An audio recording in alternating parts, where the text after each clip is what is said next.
두 절 말씀을 보시겠습니다.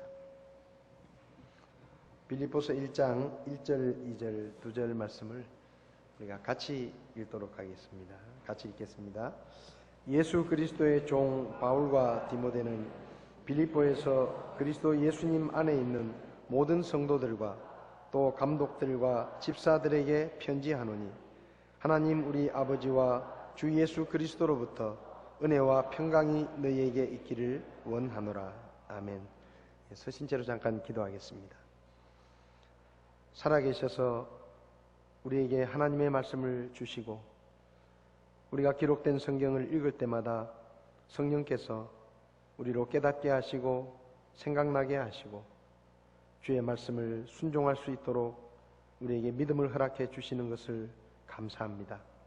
이 시간 하나님의 말씀을 함께 나눌 때 주의 성령께서 우리에게 친히 말씀하시고 우리가 진리를 알 뿐만 아니라 진리를 행함으로 주의 말씀이 우리 가운데서 역사할 수 있도록 저희들을 도와주시옵소서. 부족한 종 주님께 맡기오니 하나님의 입처럼 마음껏 쓰셔서 오직 하나님의 말씀만 선포되게 종을 다스려 주시옵소서. 예수님의 이름으로 기도했습니다. 아멘. 자리에 앉으시겠습니다. 주일 오전 예배 때 우리가 그리스도인으로서 기본적으로 알아야 하는 그런 교리에 관한 말씀들을 나누고 있습니다. 교회에 대한 말씀들을 나누고 있는데, 교회가 언제 시작되었는지, 또 교회가 어떤 성격을 가지고 있는지, 이런 것들을 또 저희들이 살펴보고, 올바른 교회는 어떤 교회인지, 이런 여러 가지 것들을 살펴보는 중에 오늘은 이제 교회 직분에 관한 말씀을 좀 드리려고 합니다. 다른 교회들을 보면 교회 직분들이 많이 있습니다. 우리 교회는 목사, 집사 이렇게 두 가지 직분이 있는데, 다른 교회들은 뭐 권사라든지 또 장로라든지 권찰이라든지 여러 가지 직분들이 있어서, 어떤 분들은 우리 교회에 오시면 목사님, 이 교회는 왜 장로가 없어요? 또 왜 권사나 권찰이 없어요? 이렇게 물어보시는 분들이 가끔 있습니다. 오늘날 현대교회에 있는 여러 가지 직분들 중에 상당히 많은 직분들이 사실은 성경에 없는 것들입니다.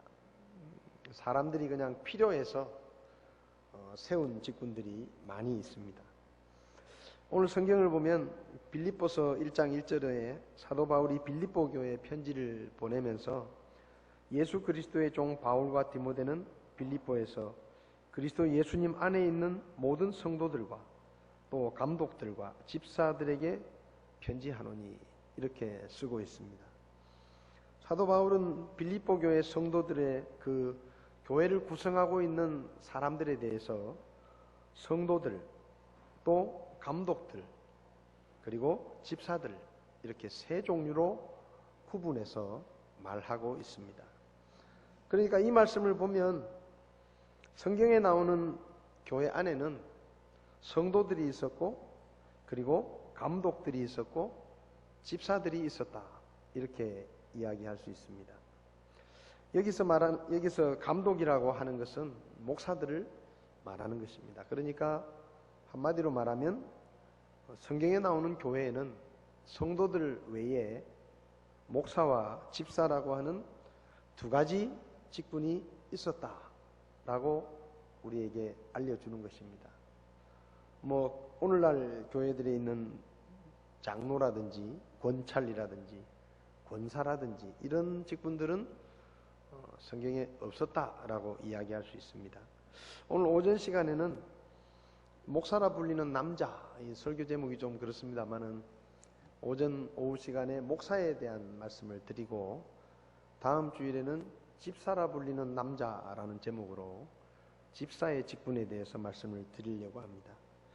그래서 오전 시간에는 목사라는 직분에 관한 대략적인 내용을 나누고, 오후 시간에는 이 장로에 대해서, 왜 장로가 직분이 아닌가, 그 다음에 목사는 남자에게만 허락된 직분이기 때문에 여자 목사는 성경적이 아니다라는 말씀을, 이 두 가지를 오후에 말씀을 드리려고 합니다. 먼저 이 목사라는 직분에 대해서 우리가 알아야 되는 것은 첫 번째로 목사의 직분은 하나님께서 직접 부르시고 세우시는 직분이다라는 것입니다. 누가 목사가 될 수 있느냐라고 묻는다고 하면 한마디로 대답을 하면 하나님께서 부르시고 하나님께서 목사로 세우시는 사람이 목사가 될 수 있습니다. 목사가 되고 싶다고 목사가 될 수 있는 것도 아니고 또 누군가가 목사를 하라고 시킨다고 목사를 할 수 있는 것도 아니고 성경적인 의미에서 누가 목사가 될 수 있느냐? 하나님께서 부르시고 하나님께서 목사의 일을 맡기는 사람이 목사가 될 수 있습니다. 에베소서 4장 11절을 보면 그분께서 더러는 사도로, 더러는 대언자로, 더러는 복음 전도자로, 더러는 목사 겸 교사로 주셨으니 라고 말씀합니다. 하나님께서 목사를 주셨다. 다시 말하면 하나님께서 목사를 부르시고 목사를 세우시고 목사의 일을 부르신 사람에게 맡긴다 라고 말할 수가 있습니다. 목사에게는 하나님이 나를 목사로 부르셨다라고 하는 부르심의 확신이 있어야 합니다. 저는 고등학교 1학년 때 처음 부산에 있는 대연성서침례교회를 나가서 복음을 들었습니다.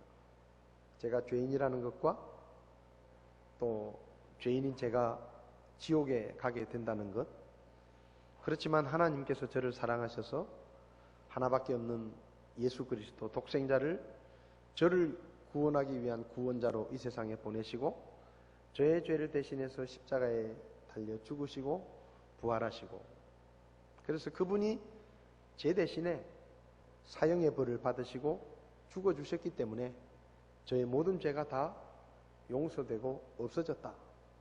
그리고 제가 그 예수 그리스도를 구원자로 그리스도로 믿고 받아들이면 하나님께서 구원해 주신다 하는 복음을 제가 들었습니다. 그래서 제가 하나님 앞에서 죄인임을 회개하고 예수님을 저의 구원자로 믿음으로 고백하고 구원을 받았습니다.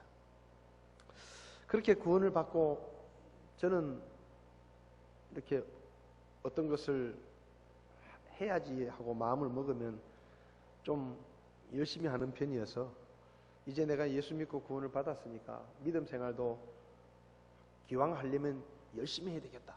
그래서 제가 정말로 예배 빠지지 않고 주일 아침, 주일 저녁, 수요일 저녁, 또 토요일 날 학생부 모임, 이런 교회에서 모인다는 모임은 하나도 빠지지 않고 제가 열심히 다녔습니다.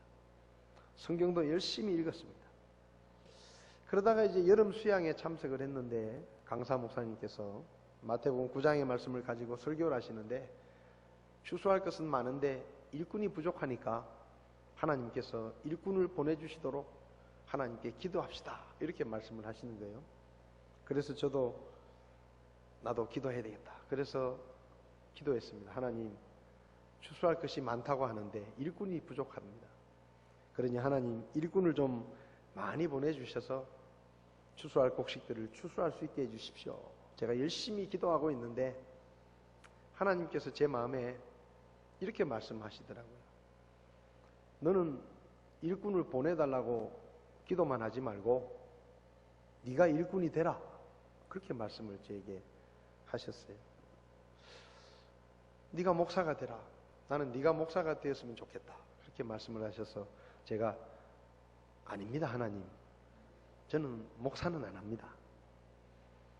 전 절대 죽어도 목사는 안 합니다 하고 아주 제가 예의를 갖추어서 거절을 했습니다. 근데 그 말씀이 시시때때로 저에게 생각이 나는 거예요. 하나님이 너는 부르셨다. 하나님이 너를 일꾼으로 부르셨다. 계속해서 제 마음에 그 말씀이 울려왔습니다. 저는 계속해서 안 합니다. 못 합니다. 하기 싫습니다. 싫습니다. 계속 거절을 했죠. 왜냐하면 두 가지 이유가 있었습니다. 목사라는 일이 어린 마음에 무서웠습니다. 그 다음에 또 하나는 제가 다니는 교회 목사님이 목회하는 걸 보니까 쉽지 않더라고요. 너무 힘들게 보여서 하나님, 저는 안 합니다. 그리고 목회를 안 하려고 했는데 계속해서 하나님께서 말씀하셔서 결국은 제가 손을 들었습니다. 그리고 제가 하나님 앞에, 하나님, 저보다 하나님 저를 더 잘 아십니다. 제가 얼마나 부족하고 얼마나 형편없는 사람인지 하나님 아시는데, 그래도 하나님이 쓰시려고 하면 나중에 괜히 저를 불렀다고 속상하시거나 저 때문에 속이 상하시더라도 절대 후회하지 마시고 저를 다듬고 만드셔서 하나님 쓰시려고 하면, 그렇게 하신다고 하면 제가 하나님이 원하시는 대로 하겠습니다 해서 제가 목회자가 되기로 결단을 하고, 그리고 대학을 졸업하고 군대 갔다 와서 신학교에 가서 공부를 하고 이제 목사가 되었습니다. 지금까지 저는 신학교를 졸업하면서 교회를 개척해가지고 생각해보면 한 24년 정도 제가 목회를 한 것 같습니다. 지금까지 목회를 하면서 좋은 일도 많고 기쁜 일도 많았지만 힘들었던 일도 많고 저에게 참 힘에 부칠 만큼 어려웠던 일들도 많이 있었습니다. 그런데 지금까지 제가 목사가 된 것은 후회해 본 적이 한 번도 없습니다. 하나님께서 저를 부르셨다라는 확신이 있어서 그런지 하여튼 제가 목사가 된 것을 후회한 적은 없습니다. 하나님의 부르심이 없었다고 하면 어떻게 저 같은 사람이, 부족하고 연약하고 형편없는 사람이 어떻게 목사가 되었을까 생각해보면, 하나님이 부르지 않으셨다고 하면 저는 목사가 될 자격도 없고 또 목사가 될 만한 사람도 아니었다는 생각을 지금도 하고 있습니다. 제가 오늘도 이 강단에 서서 감히 하나님의 말씀을 여러분에게 설교할 수 있는 것도 사실은 한 가지 확신 때문입니다. 하나님께서 나를 부르셨고 하나님께서 나를 세워주셨기 때문에 하나님께서 책임지실 것이다, 그런 확신을 가지고 감히 하나님의 말씀을 들고 강단에 서고 또 여러분들에게 말씀을 전할 수가 있는 것이죠. 오늘날 하나님의 부르심이 없이 신학교에 가고 여러 가지 직업들 중에 하나의 직업으로 목회를 선택하는 사람들이 점점 많아지고 있습니다.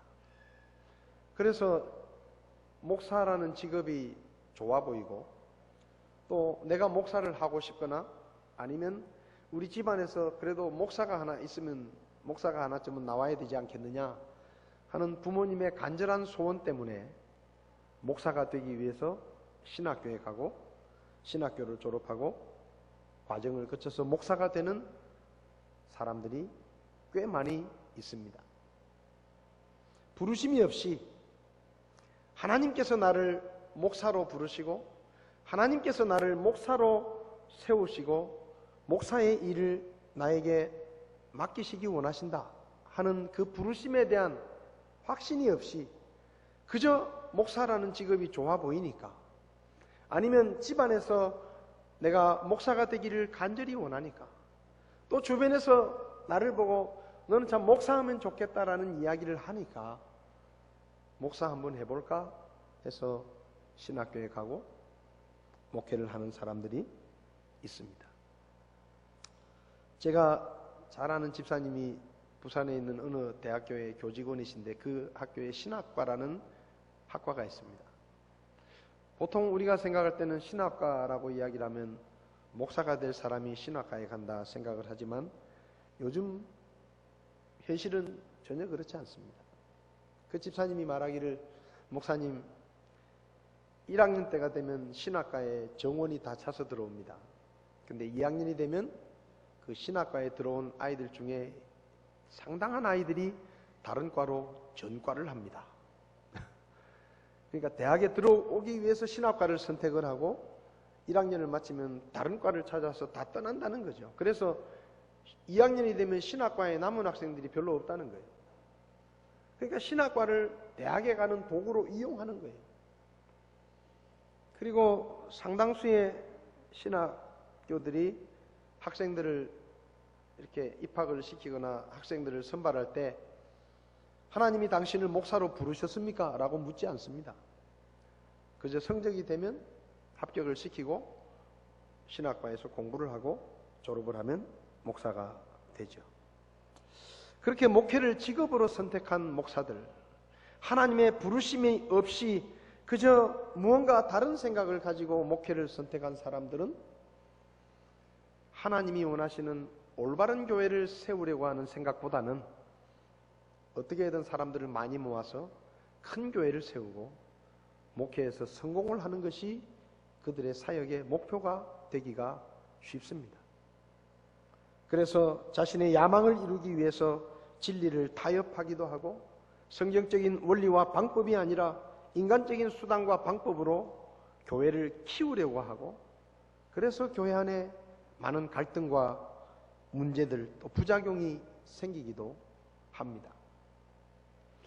목회자에게 하나님이 부르셨다는 소명이 없이 목회자가 되다 보니까 그 사람들 중에는 성경이 하나님의 말씀이라는 것을 믿지 않는 목사들도 있고, 심지어는 구원의 체험이 없이, 거듭남의 체험이 없이 하나의 직업으로 목회를 선택하는 목사들도 있습니다. 그러다 보니까 한국 교회 안에 이런저런 많은 문제들이 생기고 자질이 되지 않는 목회자들 때문에 많은 사회적인 무리를 일으키는 사건들도 일어나고 있습니다. 왜 하나님이 부르셨다는 부르심이 중요한가? 하나님이 부르시고 하나님이 나를 이 자리에 세우셨다라는 그 부르심에 대한 확신이 없으면 하나님을 두려워하지 않습니다. 그러나 하나님이 나를 부르셨고 하나님이 나를 감독하고 계시고 내가 하나님 앞에서 책임을 져야 하는 목사다라는 생각을 하면 하나님을 두려워하게 되고 하나님이 기뻐하시는 교회를 세우기 위해서 애를 쓰게 되는 것입니다. 그래서 목사에게는 부르심에 대한 확신이 있어야 합니다. 목사뿐만 아니라 교회와 성도들에게도 목사는 하나님께서 세우신다라는 확신이 있어야 합니다. 오늘날 교회들이 예를 들어서 목사님이 은퇴를 하거나 다른 교회로 사역지를 옮겼을 때 새로운 사역자를 찾을 때 많은 교회들이 목사의 영성이나 부르심이나 자질보다는 인맥이나 학벌을 더 중요하게 생각합니다. 언제부턴가 담임 목사 청빙하는 광고를 낼 때 거기 지원할 수 있는 자격 중에 외국에서 박사학위를 취득하신 분이라는 말이 들어가기 시작했습니다. 그러니까 한국에서 공부하신 분은 우리 교회 지원도 하지 말라는 거예요. 우리 교회 목사가 될 자격은 아예 없다는 것입니다. 외국에서 박사학위를 취득하신 분, 또 담임 목사 지원 자격에 박사학위를 가지신 분, 담임 목사 지원 자격에 하나님의 부르심을 받고 주님을 사랑하고 하나님이 기뻐하시는 교회를 세우시기 원하시는 분, 이런 자격은 없습니다. 그런 자격은 없어요. 학벌을 중시하고 인맥을 중시하고 심지어 공정한 과정을 거치지 않고 특정인을 목사로 세우려고 하는 일들도 많이 있습니다. 아버지가 은퇴를 할 때 아들을 그 교회 목사로 세우려고 하고 아니면 사위를 세우려고 하고, 물론 아들을 세우거나 사위를 세우는 것이 무조건 나쁘다는 말은 아닙니다. 그 아들이 그 교회를 이끌어갈 만한 부르심과 목회 자질이 있고 또 교회가 흔쾌히 그 아들을 목회자로 세우기 원한다면 그보다 더 좋을 게 어디 있겠습니까?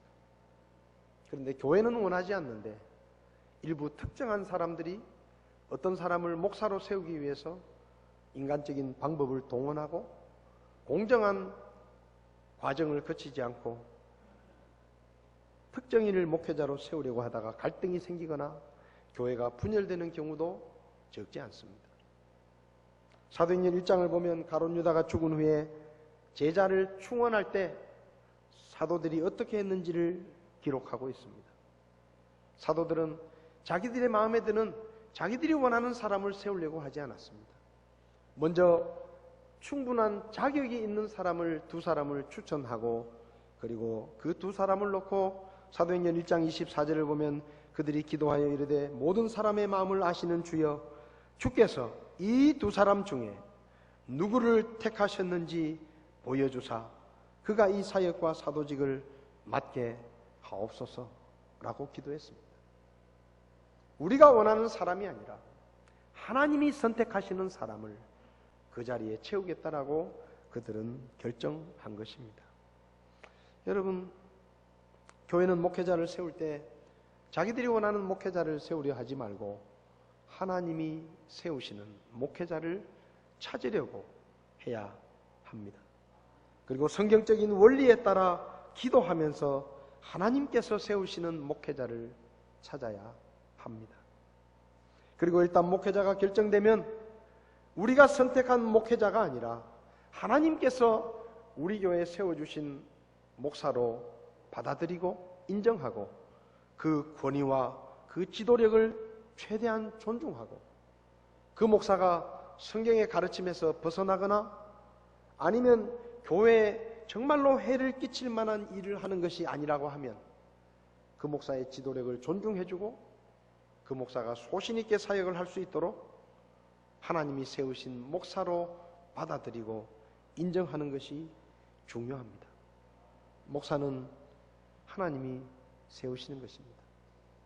제가 이 강단에 서서 대구 성서 침례교회 성도들인 여러분들에게 말씀을 전하는 단 한 가지의 이유는 제가 여러분보다 뭐 똑똑하고 잘나고 여러분보다 지혜로워서가 아니고 하나님께서 저에게 대구 성서 침례교회 목사의 일을 맡겨주셨다라는 확신, 그 한 가지 이유 때문에 제가 여기 서서 여러분에게 말씀을 전하고 있는 것입니다. 목사의 직분은 사람이 정하는 것이 아닙니다.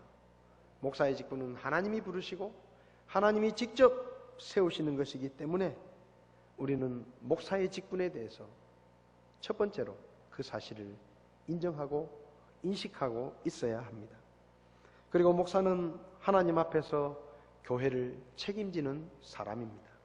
사도행전 20장 28절을 보면 그러므로 너희 자신과 온 양떼에게 주의를 기울이라 성령님께서 너희를 그들의 감독자로 삼으사 하나님의 교회 곧 그분께서 자신의 피로 사신 교회를 먹이게 하셨느니라 라고 말씀합니다. 성령께서 목사를 교회의 감독으로 세우시고 감독자로 삼으셨다라고 성경은 말합니다. 여러분, 우리나라 축구 국가대표 감독이 되면 경기를 잘할 때는 문제가 없지만 경기를 잘 못하면 골키퍼가 사표를 내는 게 아닙니다. 책임을 지는 게 아니에요. 코치가 책임을 지는 게 아니에요. 감독이 책임을 집니다. 선수들을 잘 관리하지 못하고 그들이 좋은 결과를 내지 못하면 감독이 책임을 지고 사표를 냅니다. 교회에 대한 책임, 하나님께서 목사를 교회 감독으로 세우셨다. 어떻게 보면 대단한 일처럼 보일 수도 있지만 그것은 정말로 무섭고 두려운 일입니다. 왜냐하면 사람은 속일 수가 있고 사람 앞에서는 감출 수가 있고 사람 앞에서는 꾸밀 수도 있지만 살아계신 하나님 앞에서는 손톱만한 것도 감출 수도 없고 꾸밀 수도 없고 숨길 수도 없고 거짓으로 보일 수도 없고 모든 것을 다 아시는 그 하나님 앞에서 그분이 맡기신 교회에 관하여 책임을 진다는 것은 정말로 두렵고 떨리는 일입니다. 하나님께서 목사에게 책임을 물으십니다. 교회 안에 일어나는 모든 일들에 관하여 하나님은 성도에게 책임을 묻지 않습니다. 집사들에게 책임을 묻지 않습니다. 하나님은 감독으로 세우신 목사에게 책임을 물으십니다. 그래서 목회는 영광스러운 일이기도 하지만 하고 싶지 않은 크고 무거운 부담일 수도 있고 두려움일 수도 있는 것입니다. 그리고 목사는 성도들이 은사를 써서 교회에서 일하며 섬길 수 있도록 가르치고 훈련해서 성도들의 믿음을 성장시키는 일을 목사가 해야 합니다. 에베소서 4장 11절을 보면 그분께서 들으는 사도로, 들으는 대언자로, 들으는 복음 전도자로, 들으는 목사 겸 교사로 주셨으니 이것은 성도들을 완전하게 하고 섬기는 일을 하게 하며 그리스도의 몸을 세우게 하려 하심이라. 왜 하나님께서 목사를 세우셨는가? 그 목사를 통해 성도들이 교회 안에서 은사를 써서 일하도록, 주님의 교회를 섬길 수 있도록 가르치고 양육하고, 그래서 그들의 믿음이 성장하고 하나님 앞에 온전한 섬김으로 교회를 더 강하게 세워가기 위해서, 그 일을 맡기기 위해서 하나님은 목사를 세우신 것입니다. 그래서 목사는 성도들을 위해서 기도하는 일과 말씀을 선포하고 말씀을 가르치고 양육하는 일에 전념해야 합니다. 예루살렘 교회에서 사도들이 너무 교회가 커지고 일이 많아져서 말씀을 전하는 것과 기도하는 일에 전념하지 못하게 되었을 때 그 교회에 문제가 생겼습니다. 그래서 7 일꾼들을 세워서, 이 7 일꾼들이 나중에는 집사가 되지만 이 7 일꾼들을 세워서 일을 맡기고 사도들은 기도하는 것과 말씀 전하는 일에 전념했던 것을 우리가 볼 수 있습니다. 그러므로 목사는 다른 일에 분주해서 기도하는 일과 말씀을 설교하고 가르치고 양육하는 일에 소홀하지 않도록 조심해야 합니다. 목사가 있는 것은 대외적인 활동을 위해서 있는 게 아니에요. 세상적인 일을 위해서 목사가 있는 것이 아닙니다. 목사가 성도들을 위해서 기도하는 것과 그리고 말씀을 기도하고 잘 준비해서 성도들에게 설교를 하고 말씀을 잘 가르쳐서 그들의 믿음이 성장하게 하고 그들의 믿음이 자라서 각기 하나님이 주신 은사를 써서 교회 안에서 주님을 섬기는 일과 교회를 섬기는 일을 하도록 만드는 것이 목사의 책임이고 의무입니다. 혹 성도들의 믿음이 자라지 않아서 성도들에게 미숙한 부분이 나타날 때 목사는 누구를 탓할 필요도 없고 누구를 원망할 필요도 없습니다. 그 책임은 목사의 책임입니다. 목사가 좀 더 잘 가르치고 목사가 좀 더 기도하고 그래서 그 성도가, 믿음이 연약한 성도가 믿음이 성장하도록 만들면 그를 통해 하나님이 역사하시고 그가 제 역할을 하면서 교회를 섬기게 되는 것입니다. 그래서 성도들의 믿음이 자라지 않으면 그건 목사 책임이에요. 그 성도를 탓할 필요도 없고 왜 믿음이 자라지 않느냐라고 책망할 필요도 없습니다. 목사가 더 기도해야 하고 더 잘 가르쳐야 돼요. 그래서 그가 성장하도록 만들어야 그것이 목사의 책임입니다. 그래서 목사는 다른 일보다 기도하는 일과 말씀을 설교하고 가르치는 그 일에 더 많은 시간을 쓰고 전념해야 하는 것입니다. 그리고 교회도 목사가 기도하는 일과 말씀 사역에 전념할 수 있도록 여건과 형편을 마련해 주는 것이 중요합니다. 또한 목사는 성도들에게 믿음과 삶의 본을 보여야 합니다. 사도 바울은 영적인 아들 디모데에게 이렇게 말했습니다. 디모데전서 4장 12절에 아무도 내 연수함을 없이 여기지 못하게 하고 오직 너는 말과 행실과 사랑과 영과 믿음과 순결에서 믿는 자들의 본이 되라. 왜 목사의 말이 중요합니까? 왜 목사의 행동이 중요합니까? 왜 목사의 믿음이 중요합니까? 성도들이 그를 보고 있기 때문입니다. 그래서 목사는 말의 본이 되어야 하고 행동의 본이 되어야 하고 여러 가지 면에서 믿는 자들에게 본이 되어야 합니다. 여러분, 이런 말씀들이 있으니까 목회가 힘든 거예요. 이런 말씀들이 얼마나 목사에게 부담이 되겠습니까? 성도들에게 말과 행실과 믿음의 본이 돼야 된다. 이런 말씀이 없으면 목회가 얼마나 더 편하겠습니까? 근데 이런 말씀들이 있는 거예요. 디모데전서 3장에 나오는 목사의 자격들 여러 가지를 나열하고 있습니다. 남자가 감독의 직무를 사모하면 선한 일을 사모한다는 이 말은 참된 말이로다. 그러므로 감독은 반드시 책망받을 것이 없으며 한 아내의 남편이며 깨어있으며 맑은 정신을 가지고 있으며 행실이 바르며 손님 대접하기를 힘쓰며 가르치는 재능이 있으며 자기를 술에 내주지 아니하며 구타하지 아니하며 더러운 이익을 탐내지 아니하며 오직 인내하며 말다툼하지 아니하며 탐욕을 부리지 아니하며 자기 집을 잘 다스려서 자기 자녀들을 모든 위엄으로 복종시키는 자라야 할 것이며 남자가 자기 집을 다스릴 줄 알지 못하면 어찌 하나님의 교회를 돌볼 수 있으리요. 초신자는 아니 되나니 이것은 그가 교만으로 높아져서 마귀의 정죄에 빠지지 아니하게 하려 함이라. 또한 그는 반드시 밖에 있는 자들로부터 좋은 평판을 받아야 하리니 이것은 그가 비방과 마귀의 올무에 빠지지 아니하게 하려 함이라. 이 많은 목사의 자격이 대부분이 목사의 삶과 행동과 믿음에 관한 것이라는 것을 우리는 알 수가 있습니다. 왜 목사의 자격을 이야기할 때 능력을 이야기하지 않고 학벌을 이야기하지 않습니까? 목사의 말과 인격과 행실과 믿음이 필요하기 때문에 성도들이 그것을 보고 있는 거예요. 목사의 말 한마디 한마디를 성도들이 듣고 있는 것입니다. 어린아이들이 듣고 나이 드신 분들이 듣는 거예요. 목사의 행동을 청년들이 보고 있고 학생들이 보고 있는 것입니다. 그래서 목사는 믿음과 삶의 행실에 본이 되어야 하는 것입니다. 두렵고 떨리는 마음으로 하나님 앞에서 교회를 책임져야 되는 책임자로서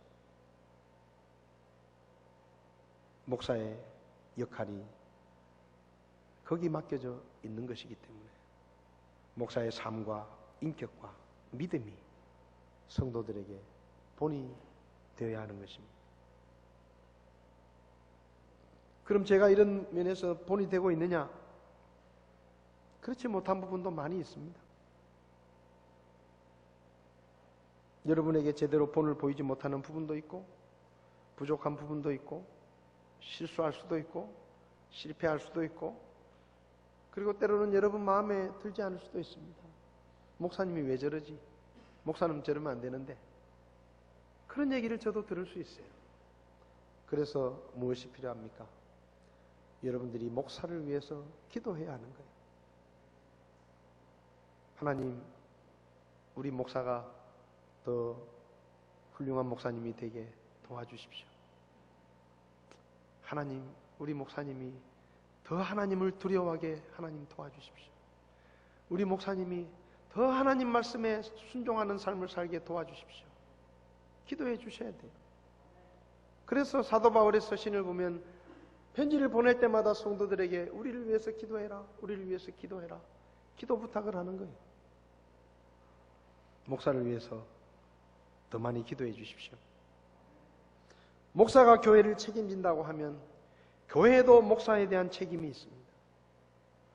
목사가 기도하는 것과 말씀 사역에 전념할 수 있도록 여건과 형편을 교회에서 마련해 주어야 합니다. 디모데전서 5장 17절을 보면 잘 다스리는 장로들을 두 배나 존경할 자로 여기되 특별히 말씀과 교리로 수고하는 자들에게 그리할지니라. 성경 기록이 이르기를 너는 곡식을 밟는 소의 입에 마개를 씌우지 마라 하고 또 일꾼이 자기 품삯을 받는 것이 합당하니라 하느니라 라고 적혀 있습니다. 여러분, 목사는 다른 직업을 갖지 않고 교회를 위해서 일하는 사람입니다. 성도들을 위해서 기도하고 말씀을 연구하고 준비하고 설교하고 가르치고 이런 일들을 하는 것이 목사입니다. 그러면 그 목사가 그 일에 전념할 수 있도록 교회가 목사의 생활을 책임져 주어야 하는 것입니다. 여기서 두 배나 존경하라는 말은 그저 마음으로 존경하라는 말이 아니고 이 말 속에는 두 가지 의미가 있습니다. 두 배나 존경하라는 말도 있지만 그 존경에 합당한 만큼의 충분한 보수를 지불하고 마음으로 존경하라는 의미가 있는 것입니다. 그래서 현대의 성경을 보면 자기 직무를 훌륭하게 수행하는 장로들은 충분한 보수와 높은 존경을 받아야 합니다 라고 적혀 있습니다. 목사도 가정이 있고 자녀들을 교육시켜야 하고 먹을 것 입을 것이 필요합니다. 그래서 아무리 목사라도 그런 것들에 대한 재정적인 필요가 채워지지 않으면 목사도 기도하는 것과 말씀 전하는 일에 전념하는 것이 쉽지 않습니다. 스트레스를 받을 수도 있고 염려할 수도 있습니다. 목사가 무슨 염려냐 라고 말하실지 모르지만 목사도 혼자 살면 걱정 안 합니다. 근데 가족이 있고 자녀들이 있고 필요들이 있는 거예요. 그래서 교회는 목사가 기도하는 일과 말씀을 전하는 일에 전념할 수 있도록 충분한 생활비를 공급해 줘야 될 책임이 교회에 있는 것입니다. 충분한 생활비라고 하니까 많이 줘야 되느냐? 그런 말이 아니에요. 목사가 사치를 한다는 말이 아니고 교회는 최대한 목사를 더 많은 사례비를 드리려고 하고 목사는 믿음의 양심에 따라 검소하게 생활하며 최대한 사례비를 적게 받으려고 하고 그게 성경적인 원리입니다. 이게 거꾸로 되면 곤란하죠. 교회는 어떻게든 사례비를 적게 주려고 하고 목사는 어떻게든 사례비를 더 많이 받으려고 하고 그건 불행한 것입니다. 교회는 어떻게든 더 잘 대우하려고 하고 목사는 양심에 따라 교회의 형편에 맞게 또 자기 생활을 검소하게 하면서 적절한 선에서 사례를 받고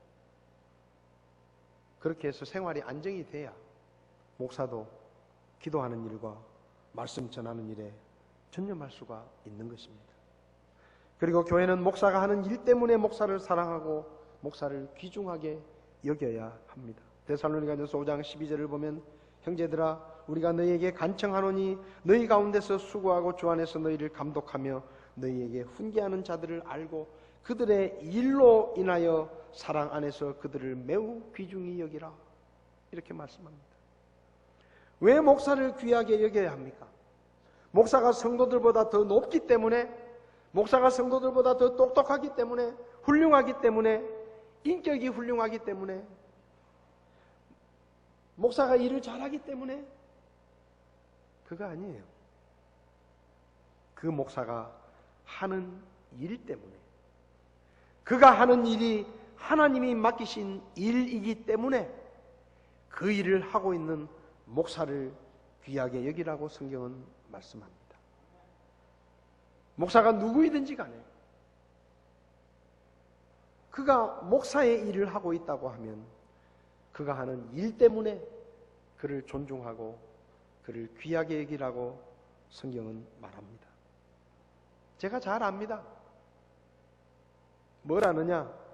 제가 부족하다는 거 알아요. 제가 모자라다는 거 압니다. 또 제가 실수를 한다는 것도 알고 여러분 마음에 들지 않는 것들이 많이 있다는 것도 제가 잘 압니다. 그래서 제가 여러분에게 제가 훌륭한 사람이기 때문에 저를 귀하게 여기십시오라고 말할 수 없는 거예요. 근데 제가 말할 수 있는 게 있어요. 제가 하는 일 때문에 저를 귀하게 여기고 저를 존중하고 목사를 그 직분을 소중하게 여겨야 합니다. 왜냐하면 그것이 성경이 가르치는 원리이기 때문에 그렇습니다. 대학 교수를 하다가 어느 날 갑자기 장관이 됩니다. 그러면 그 장관을 사람들이 머리를 숙이고 존중합니다. 왜 그렇죠? 그 사람이 훌륭한지 안 훌륭한지 우리가 어떻게 합니까? 그 사람이 인격적으로 잘 사는지 못 사는지 어떻게 합니까? 그 사람이 사회생활에서 어떤 삶을 살았는지 우리가 어떻게 합니까? 모릅니다. 그러나 그가 장관이라는 이유 때문에 나라의 중요한 일을 하고 있기 때문에 그를 존중하고 그를 존경하는 거예요. 똑같습니다. 목사가 왜 중요합니까? 그가 하는 일이 중요하기 때문에 그런 거예요. 그리고 교회는 목사가 기쁨으로 목회를 할 수 있도록 해야 합니다. 성경은 히브리서 13장을 보면 17절에 너희를 다스리는 자들에게 순종하고 복종하라. 그들은 마치 자기가 회개복할 자인 것 같이 너희 혼을 위해 깨어있나니 그들이 기쁨으로 그것을 하게 하고 근심으로 하게 하지 말라. 그것은 너희에게 유익을 주지 못하느니라. 여러분, 성도들은 목사가 목회를 괴로운 마음으로 하지 않도록 도와줘야 됩니다. 목사가 즐거운 마음으로 목회를 할 수 있도록 목사의 권위를 존중하고 목사의 지도력에 순종해야 합니다. 그래야 목사가 즐거운 마음으로 목회를 할 수 있어요. 이 말이 무조건 목사 말을 잘 들으라는 말이 아닙니다. 목사님 말은 무조건 옳다는 말이 아니에요. 목사가 하려는 일이 성경의 가르침에서 벗어나거나 명백하게 교회에 해를 끼치는 일이 아니라고 하면 성도들은 한 마음으로 목사를 지지하고 목사의 사역에 협조하고 함께해 주어야 합니다. 때로 내 생각과 다르더라도, 때로 내 의견과 맞지 않더라도, 때로 내 마음에 들지 않더라도 목사가 하는 일이 성경의 가르침에서 벗어난 것이 아니라면, 그리고 교회에 해를 끼치는 것이 아니라고 하면 그 목사를 세우신 하나님을 믿고 그 지도력을 존중하고 순종하고 따라 주어야 목사가 소신 있게 사역을 할 수가 있는 것입니다. 목사를 힘들게 하고 목사를 괴롭히는 것 여러분에게 도움이 되지 않습니다. 여러분, 인지상정이잖아요. 여러분이 목사를 괴롭힌다고 생각해 보세요. 그러면 목사가 괴롭히는 사람을 위해서 기도 많이 하겠습니까? 인간적으로 생각해 보자고요. 물론 목사는 그래도 이렇게 말할지 모르지만 하나님께서 맡기신 일을 목사가 기도하고 계획하고 준비하고 뭔가를 하려고 할 때 여러분께서 그 일에 협조해 주시고 함께 해 주셔야 합니다. 그래야 목사가 신나서 사역을 하고 성도들을 생각할 때마다 마음이 즐겁고 기쁘고 더 많이 기도하고 설교 준비할 때도 더 많이 준비하고 더 열심히 하고, 내가 정말로 어떻게 하면 성도들에게 더 좋은 꼴을 공급할 수 있을까 고민하고 기도하고 잠자는 시간도 줄이고 그렇게 하지 않겠어요? 저는 목사라 불리는 남자입니다.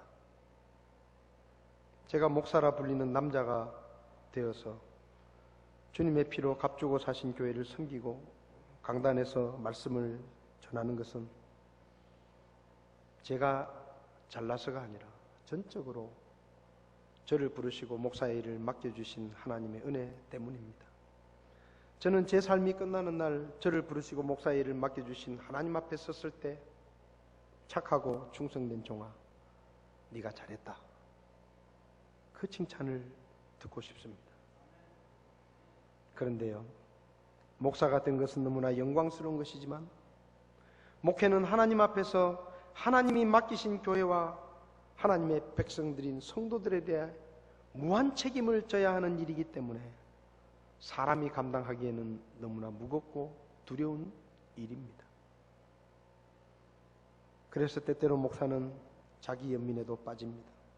내가 좀 더 잘했으면, 내가 좀 더 훌륭했으면, 내가 좀 더 능력이 있었으면, 내가 좀 더 사랑이 많았으면, 내가 좀 더 믿음이 있었으면 더 나은 교회를 세울 수 있을 것이고 더 나은 목사가 될 수 있었을 텐데, 그래서 목사는 끊임없이 자기를 자책하기도 합니다.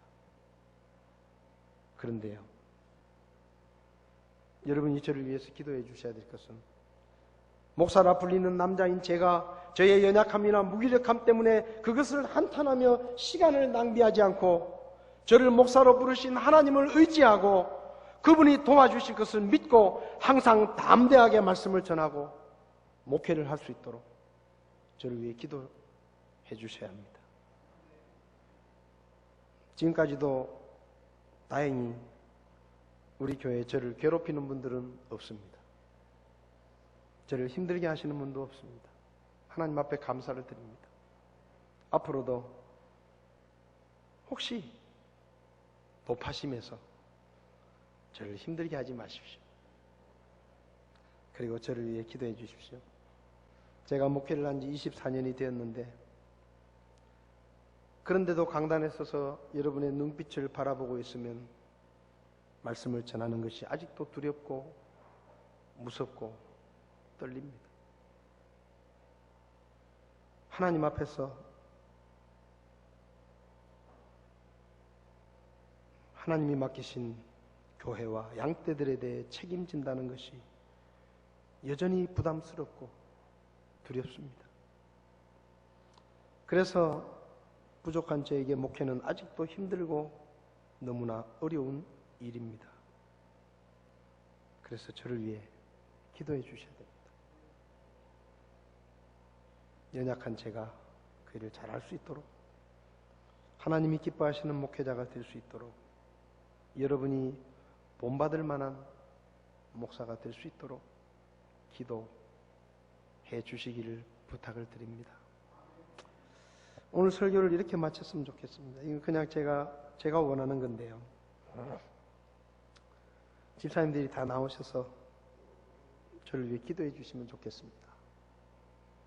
제가 지금보다 더 나은 목사가 될 수 있도록, 하나님 앞에서 더 믿음 있는 목사가 될 수 있도록 오늘은 좀 그렇게 기도를 부탁드리고 싶습니다. 우리 집사님들 좀 다 앞으로 나오셔서 다 앞으로 좀 나오십시오. 안수기도라는 거 있잖아요. 안수기도 목사만 하는 게 아니거든요. 우리 집사님들이 앞에 나오셔서 저를 위해서, 정말로 저를 위해서 기도해 주십시오. 제가 얼마나 연약하고 부족한 사람인지를 저도 잘 알고 집사님들도 잘 아십니다. 이 시간 좀 앞에 나오셔서 저를 위해 기도해 주시면 목사라 불리는 남자인 저에게 큰 힘이 될 것 같습니다. 우리 집사님들 중에 한 2분 정도만 저를 위해서 좀 기도해 주시고, 제가 여기 무릎을 꿇을 테니까 제 머리에 손을 다 얹으시고 2분 정도만 좀 저를 위해 기도해 주시고 오늘 예배를 마쳤으면 좋겠습니다. 우리 집사님들 올라오세요.